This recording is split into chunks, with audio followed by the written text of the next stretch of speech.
I'm pretty sure what most of you are thinking. Why this?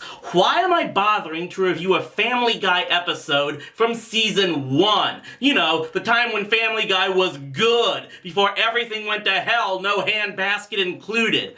Well, there are reasons I've considered going back and looking at the classic stuff, but specifically this episode, A Hero Sits Among Us, is the one episode that Seth MacFarlane is ashamed of. Yeah, not Wish Upon a Weinstein, not Family Gay, not Seahorse Seashell Party, not Screams in Silence, not even Not All Dogs Go to Heaven. This one, the 5th episode ever released on TV, is Seth MacFarlane's old shame. And I think a lot of us would definitely ask why. Heck, if anything, this is the very episode that could signal the beginning of the show hitting its stride, especially because it was the first episode without a meaningless title that just referenced death. Okay, to be completely honest, it's not the whole episode he's ashamed of, but one joke in particular, and I'll get to that when the time comes. But I think there are other reasons to review this, so let's get into A Hero Sits Among Us. The episode's teaser features Stewie reading Machiavelli and Sun Tzu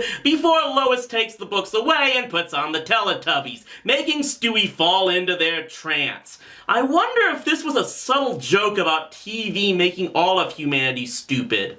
Anyway, Peter changes the channel, thus breaking the spell, and Stewie shows his gratitude with one of the greatest lines in the history of the show. Thank you.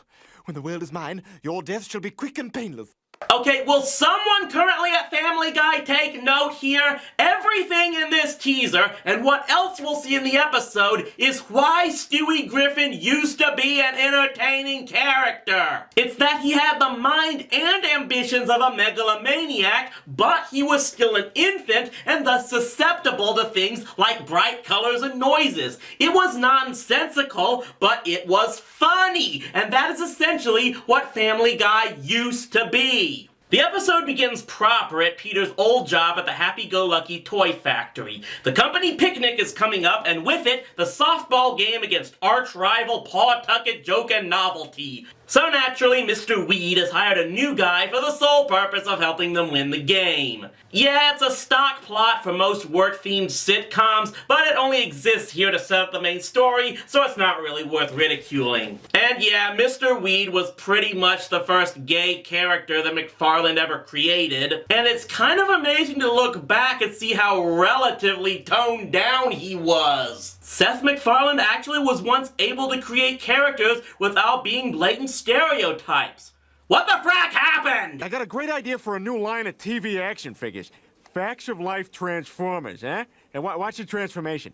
Cute as a button, fat as a cow, radioactive scorpion. No, that was not the joke Seth says he regrets. Fat-shaming and ridiculing celebrities who are Hollywood homely have always been par for the course with him. I'd like to solve the puzzle. Go tuck yourself in. You got it. Okay, anyone who watches Wheel of Fortune knows that's bullcrap because the letters for in would have still been highlighted. What's worse is this isn't even the only time I've seen this gag fail because the joke teller didn't know the game rules. And no, this isn't the one either. I thought we were gonna go next door and welcome our new neighbors. Oh, no. I don't want anything to do with neighbors. Last guy who lived next door borrowed my toaster. Never saw it again. If that slut wants full custody of the kids, she's got it. Nope, not this one either. We are just building up the suspense here, folks. Johnson isn't here to pitch today. I don't know what's more questionable, your pitching arm or Bill Clinton's integrity. How hard could... If that was a shot at all the cartoons in the 70s that had laugh tracks, this episode just keeps racking up the brownie points. Also, Brian dared to insult a Democrat, so you know this is old school Family Guy. And yet, Peter could still probably get signed by the Los Angeles Angels. Idiot! If you don't find a ringer to replace Guillermo, you're fired! So it's here that we're first introduced to the Swansons, starting with Bonnie, she of the 7-year pregnancy, along with her husband Joe and their son Kevin, who Meg totally has the hots for. A plot point that will be brought up again at least in the New Year's episode, but forgotten by the revival. Yeah, why do I get the feeling a lot of whole new jokes could spring up from watching these older episodes with hindsight? Oh, I think she wants you to meet them. She's always trying to make me be social. Cocktail parties, school functions, that time we planted trees in Jerusalem. What? Look, all I'm saying is put an Israeli guy next to an Arab guy, and I can't tell a difference. Nope, not that one either. And I can actually think of some jokes from 60s shows more un-PC than that one. So Peter is pretty much cold to getting to know Joe until he finds out he used to play baseball. This is a surprise. I kind of thought you didn't like me. Oh, what? Because of what I said this afternoon? Oh, no. See, I have that disease where stuff just pops out of your mouth. You go to hell, go to hell! Yeah, if that were true, you'd have your own internet show. That's what neighbors do. And you know what else they do? They play on their neighbor's company softball team, like this Saturday. Huh? What do you say, neighbor? Sounds like fun. Hey, so much fun it should be illegal.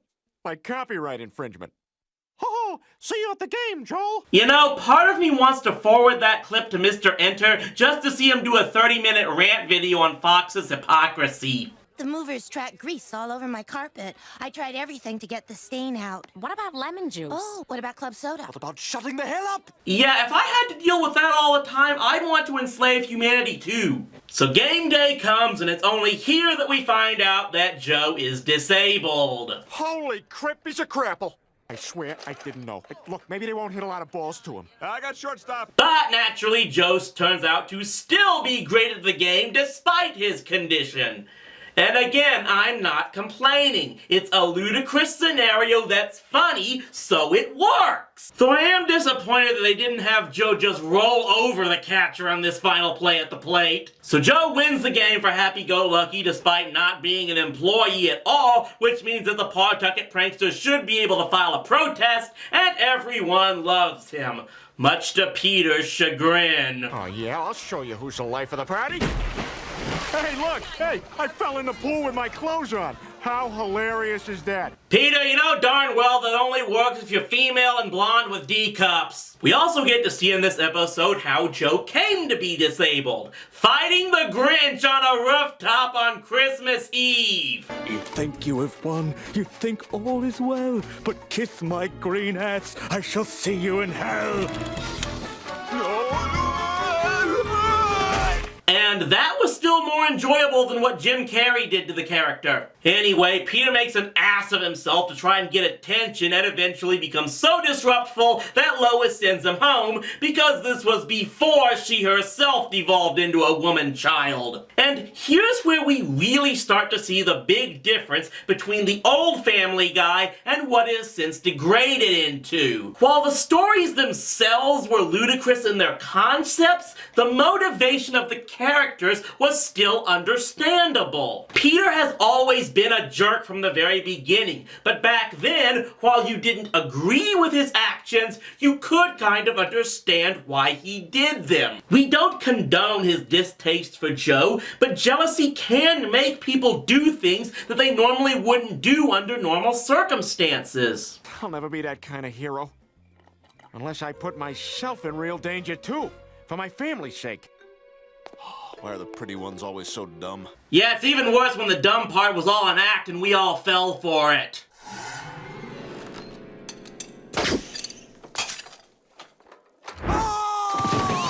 Oh my God! Real comedy! Real comedy at last! A major bank robbery is in progress at Quahog Bank and Trust. Suspects are armed and extremely dangerous. Perfect! To the Batcave! Yeah, it makes perfect sense that Peter would have built that. But because it's Peter and he didn't think this through, he just makes things worse. Lois and the kids should be in here to see this. Yes, it's going very well. Meg, you're a sweet, lovely girl. He'll come around. Such a mom answer. Well, have you tried showing off the goods? How's that for a mom answer? Is this Lois acting like somewhat of a caring mother, but still with a little bit of crazy? Someone send Seth a copy of this episode stat! He's Brian. This isn't what I was expecting. I thought being a hero would be all fun and games. Sorry, Wonder Woman. I got 3 kings. Now let's see your pair. Boy, if that had been in the cartoon, maybe Sean Baby wouldn't have roasted it so badly. Don't worry, Brian. I got a plan. Oh, good. I was afraid you were just gonna improvise. Okay, in this improv, Tammy and the short robber are husband and wife. And amazingly, this plan works because, well, let's face it, the robbers are from Quahog. I think their water's been poisoned with the runoff from Springfield. But he can't complete the job because the family isn't out there to see him do it anymore. And here's where we finally come to the joke that Seth is ashamed of. Take him out. Now! Check it out. It's a John F. Kennedy Pez dispenser. Oh. Yeah, that was it. I mean, I'm not saying there aren't people out there who might find that joke distasteful, but really? That probably wouldn't make the top 1,000 of tasteless things this show has done. But apparently to Seth, this is worse than even the Bin Laden joke from Road to Europe that actually did get censored out of all copies of the episode after 9/11. Anyway, the plot gets wrapped up when Joe comes in and gets the robbers to surrender, and Peter has his revelation moment. But we do get one more final scene of classic Stewie. You know, if I dared make a list of which TV characters saw their personalities degrade the worst over the course of their series, Stewie Griffin would almost certainly be number 1. Peter, Joe's a hero, but he's not our hero. You are. Really? Yeah. I mean, you're always right there on the couch for us, making us laugh when we're upset, changing the channel when something boring comes on, eating the last slice of pizza so the rest of us don't fight over it. Yeah, Daddy, and if you hadn't pulled this stunt, I never would have learned how to manipulate Kevin. And when the kids at school see us on TV, they'll think you're a total psycho. And I can say that psycho is my dad. And I would never have won the silver Nagano if you hadn't driven me to the ice rink every morning at 6 a.m. You went one too far there, boys. But you know, aside from all that, maybe I needed to review this and show it to all of you to remind all of you of what used to be. This episode pretty much encapsulated every single thing that used to make Family Guy entertaining. All of the characters had their flaws, but were still people we want to watch and root for. The stories and comedy were risky, but not mean-spirited. And not even that one gag that Seth seems to take issue with was as bad as half of the stuff he did in season 7 alone. I've railed on this show a lot recently, but there was a time when I enjoyed it, and a lot of other people did too. There was a reason we cried for a revival after it was canceled the first time. Maybe I'll review more episodes from the first 3 seasons to show more examples of what Family Guy used to bring to the table. And who knows, maybe if we spam watch those seasons on Netflix, McFarlane and company will get the hint and be reminded of just what they can really be capable of. I know, baby steps.